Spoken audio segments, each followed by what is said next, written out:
26,000-এর চাকরি বাতিলের পরেও দায় নিতে নারাজ এসএসসি। সেই সঙ্গে 3 মাসের মধ্যে নিয়োগ প্রক্রিয়া সম্পূর্ণ করা সম্ভব হবে না কার্যত স্পষ্ট করেছেন এসএসসি চেয়ারম্যান। তার দাবি, নতুন নিয়োগে কারা অংশ নেবেন সুপ্রিম কোর্টের রায় তা স্পষ্ট উল্লেখ করা নেই বলে জানিয়েছেন এসএসসি চেয়ারম্যান। তবে তিনি জানিয়েছেন, সুপ্রিম কোর্টের নির্দেশের পর রাজ্য সরকারের থেকে দ্রুত নিয়োগের চিঠি পেয়েছেন। 1 থেকে 2 সপ্তাহের মধ্যে নিয়োগ প্রক্রিয়া শুরু হবে, কিন্তু কোনোভাবেই তা 3 মাসের মধ্যে সম্ভব নয় বলে জানিয়েছেন সিদ্ধার্থ মজুমদার। 2016 এসএসসি শিক্ষক নিয়োগে দুর্নীতির মামলায় কলকাতা হাইকোর্টের রায় বহাল রেখে পুরো প্যানেলটাই বাতিল করে দিয়েছে সুপ্রিম কোর্ট।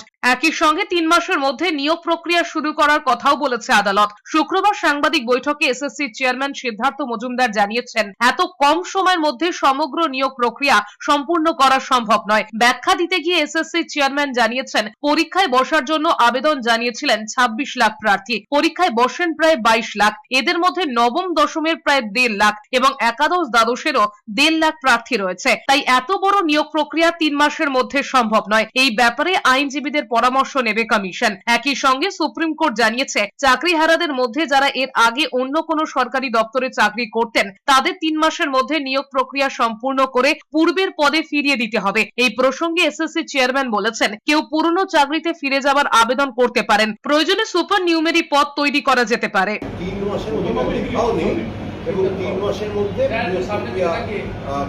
প্রক্রিয়াটা সম্ভব নয়। প্রক্রিয়া সম্ভব করা, পরীক্ষা নেওয়া, নিশ্চয়ই বিজ্ঞপ্তি, কিছু পদক্ষেপ নেওয়া যেতে পারে।